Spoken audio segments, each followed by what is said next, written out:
దేవుడి నామానికి స్తోత్రం కలుగును గాక. ఈ ఉదయకాలం ముందు మీ ముందుకి దేవుడు తీసుకుని వచ్చి ఎంతో మంది అనారోగ్యంతో, ఎంతో మంది అస్వస్థ బాధపడుచున్న బిడ్డలు ఉన్నారు. ఆయన ప్రార్థన చేయమని దేవుడు ప్రేరేపణ ఇవ్వబట్టి నేను మీ మధ్యలో మీ ముందుకు వచ్చి వారికి చిన్న ప్రార్థన చేస్తున్నాను. ఎవరైతే అస్వస్థత ఉన్న, కష్టాల్లో ఉన్న, బాధల్లో ఉన్న, వేదనలో ఉన్న ప్రతి ఒక్కరు నాకు అటు ప్రార్థనలో నాతో పాటు ఏకీభవించండి. మనం ప్రార్థన చేద్దాం.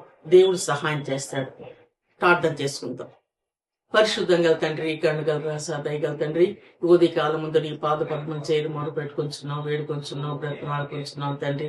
నాయన తండ్రి, నా ప్రభా బిడ్డలమైన మేము నాయన నీ పాదసందులోకి వచ్చి నాయన ఒకే కుటుంబంగా తేరి నాయన మేము బ్రతమాడుకుంటున్నాం, వేడుకొంచున్నాం తండ్రి. నాయన ఏ కుటుంబంలో తండ్రి ఏ అస్వస్థత ఉందో, ఏ కుటుంబంలో ఏ అనారోగ్యత ఉందో నీకు సమస్తము తెలుసును కదా ప్రభా. నాయన నువ్వు తండ్రి నాయన ప్రతి ఒక్క బిడ్డల్ని ఆదరించి నడిపించే దేవుడు, ప్రతి ఒక్క బిడ్డలను స్వస్థపరిచే దేవుడు. నీ గాయపడిన హస్తాన్ని తండ్రి నీ బిడ్డలపై చాపండి నాన్న. మీరు ఆ సిలువమానుపై చిందించిన ప్రశస్త రక్తంలో, అమూల్య రక్తంలో తల మొదలు కాళ్ళు వరకు ప్రతి ఒక్క బిడ్డను మీరు ముట్టండి నాన్న. కడిగి శుద్ధీకరించి సంపూర్ణ స్వస్థ ఆరోగ్యంతో ప్రతి ఒక్క బిడ్డ నింపి నడిపించండి నాయన. బిడ్డలు లేచి నాయన నీ సాక్షులుగా నిలబడేటట్లు నీ ఆశ్చర్య కార్యాన్ని, అద్భుత కార్యం జరిగించండి నాన్న.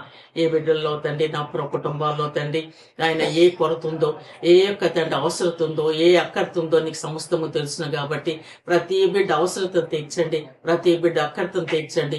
నీ సమృద్ధిలోంచి ప్రతి బిడ్డ అవసరం తీర్చి తృప్తిపరిచి నీ దీవెనల ఆశీర్వాదాలతో నింపి నడిపించండి నాన్న. నీ దీవెనలు కుమ్మరించండి నా ప్రభా. నీ కృప లేనిదే మేము బ్రతకలేము నా ప్రభా. నీ కృప మాకు కావాలి ప్రభ నాన్న. నీ కృపతో మా పేద కుటుంబాలన్నింటినీ నింపండి, నడిపించండి, సహాయం దయచేయండి.